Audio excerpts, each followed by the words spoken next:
কেউ এমপি সাহেবের পক্ষে, কেউ বিপক্ষে, এটা তো স্বাভাবিক। মূল বিষয়গুলো রয়েছে রাস্তাঘাটে। 100% বিজয় নিশ্চিত করা কারো পক্ষে বলা এটা সম্ভব নয়। তো এখানে যদি আপনি উপজেলা পরিষদে বসে আরাম আয়াসে দিন কাটানোর চেষ্টা করেন এবং আরেকজনকে দোষাদোষী এবং দোষারোপ করেন। বিগত 2016 সালে আমি ইউনিয়ন পরিষদ নির্বাচন করেছিলাম। আমার ইউনিয়নের জনসাধারণ স্বতঃস্ফূর্তভাবে আমাকে ভোট দিয়ে নির্বাচিত করার কারণে আমি 5 বছর ইউনিয়নের মানুষকে সেবা দিতে পেরেছি। পরবর্তী পর্যায়ে বিভিন্ন গেড়াকলে এবং প্রতিহিংসার বশবর্তী হয়ে আমি অল্প ভোটের ব্যবধানে পরাজিত হয়েছি। কিন্তু আজও লাউতা ইউনিয়নের মানুষ আমাকে মিস করতেছে এবং সবাই একটা উপলব্ধি করতেছে আমার শূন্যতা। তারপরেও আমি এই শূন্যতা কাউকে উপলব্ধি করার সুযোগ দেই না। মানুষের প্রয়োজনে, মানুষের কাজে সব প্রতিনিয়তই মানুষের পাশে আসি এবং পাশে থেকে কাজ করতেছি। এই সুবাদেই এখন একটা সুযোগ হয়েছে সমস্ত উপজেলা ব্যাপী, যেহেতু ছাত্র রাজনীতি করেছি, ছাত্র সংসদ নির্বাচন করেছি, প্রত্যন্ত এলাকার মানুষের কাছে গিয়েছি এবং মানুষের সাথে একটা সম্পর্ক আছে এবং এই উপজেলা পর্যায় থেকে মানুষের কাজ করার একটা সুযোগ আছে।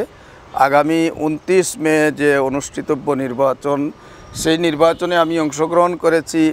আমার একটাই উদ্দেশ্য হচ্ছে এখানে থেকে মানুষের সেবা দেওয়ার একটা সুযোগ যেহেতু আছে, আমি সব মানুষের কাছে যাব এবং মানুষের কাছে ভোট চাবো।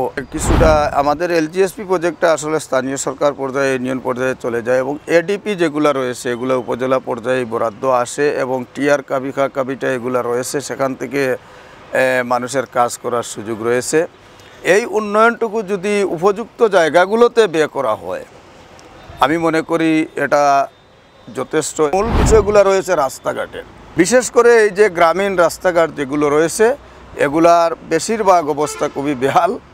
আমি মনে করি যে বেহাল দশা বেশিরভাগ যে জায়গাগুলো রয়েছে চিহ্নিত করে ধারাবাহিকভাবে যদি কাজ করা যায়, এই জটিলতাগুলো কাটিয়ে ওঠা সম্ভব যদি যথাযথভাবে তার ব্যবহার করা সম্ভব হয়।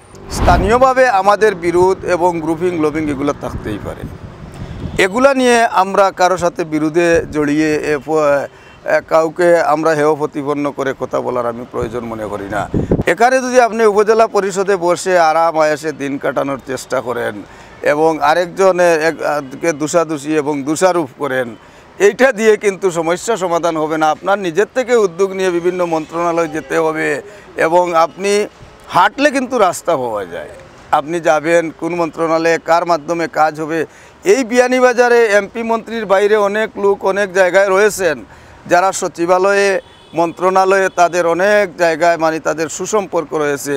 এই মানুষগুলোর কাছে গেলে এদের মাধ্যমে তো কাজ করার সুযোগ আছে এবং এগুলো খুঁজে বার করতে হবে এবং এই কাজগুলো করার জন্য নিজে উদ্যোগ নিয়ে সময় ব্যয় করতে হবে এবং চেষ্টা করতে হবে। এই চেষ্টাটুকু যদি থাকে তাহলে আমি মনে করি এইখানে লবিং গ্রুপিং রাজনীতিতে তো থাকবেই। কেউ এমপি সাহেবের পক্ষে, কেউ বিপক্ষে, এটা তো স্বাভাবিক। কেউ নিশ্চিতভাবে নির্বাচনে বলতে পারবে না যে আমি নির্বাচিত হব। ভোটাররা কোন সময় কোন দিকে মোড় নিবে এবং কার পক্ষে বিপক্ষে কোন কারণে মানুষ যাবে, অনেক সময় সিচুয়েশনে অনেক কিছু পরিবর্তন হয়ে যায় এবং 100% বিজয় নিশ্চিত করা কারো পক্ষে বলা এটা সম্ভব নয়। তবে আমি আশা করি যতই মেরুকরণ এবং আঞ্চলিকতা, বিভিন্ন ধরনের প্রপাগান্ডা থাকুক না কেন, তার বাইরে আমিও জনপ্রতিনিধি ছিলাম, ছাত্র রাজনীতি করেছি। এই বিয়ানীবাজারের মানুষের সাথে আমার একটা নিবিড় এবং আন্তরিক সম্পর্ক রয়েছে, প্রত্যন্ত এলাকার মানুষের সাথে রয়েছে।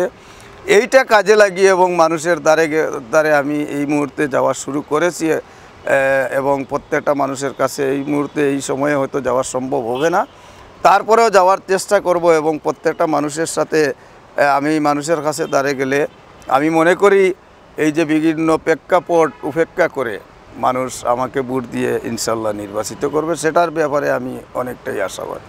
এখানে মানুষের কোনো চাহিদা নেই, আপনি তাদেরকে টাকা পয়সা দিতে হবে এবং বিভিন্ন জিনিস দিয়ে খুশি করতে হবে। এটা গুটি কিছু মানুষ আছে, তাদের প্রয়োজন এবং অভাব অনটনে যারা আছেন তাদের প্রয়োজন অবশ্যই আছে, সেটাও জনপ্রতিনিধির অবশ্য দেখা প্রয়োজন রয়েছে।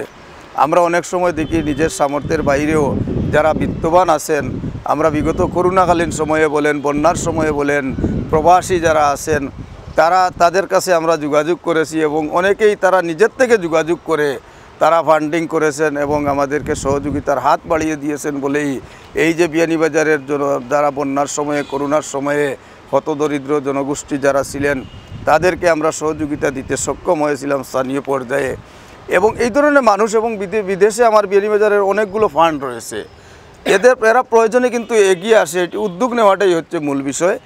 এটা আসলে দরিদ্র জনগোষ্ঠীর জন্য একটা মন মানসিকতা এবং যথাযথভাবে আমরা বিত্তবানদের সাথে যোগাযোগ করে যদি মানুষের প্রয়োজনটা বোঝাতে পারি এবং তাদেরকে নিয়ে তাদের পাশে দাঁড়াতে পারি, এটা কোনো সমস্যা নয়। এই দরিদ্র মানুষগুলা অন্তত তাদের বিপদে বিভিন্ন ধরনের রুগী আছেন, তাদের যথাযথ চিকিৎসা নিতে পারতেছেন না, স্কুলের বেতন ভাতা বাচ্চাদের দিতে পারতেছে না, এগুলো একটু খোঁজখবর নেওয়া অবশ্যই প্রয়োজন এবং বিত্তবানদের মাধ্যমে এগুলো সমাধান করা এবং যারা এখানে বিয়ানীবাজারে প্রতিষ্ঠিত আছেন বিভিন্ন পর্যায়ে এবং সুনামের সাথে এই বিয়ানীবাজারে আসেন তাদেরকে যথাযথ মূল্যায়নের মধ্য দিয়ে আত্মসম্মানগুলো তাদের যেভাবে বজায় থাকে এবং সম্মানের জায়গায় যদি তাদেরকে সবাইকে সর্বস্তরের জনসাধারণকে রাখা যায় এবং প্রয়োজনীয় কাজগুলো যদি সমাধান করা সম্ভব হয় তাহলেই মানুষ সন্তুষ্ট। এর বাইরে মানুষের চাওয়া পাওয়ার কিছু নেই।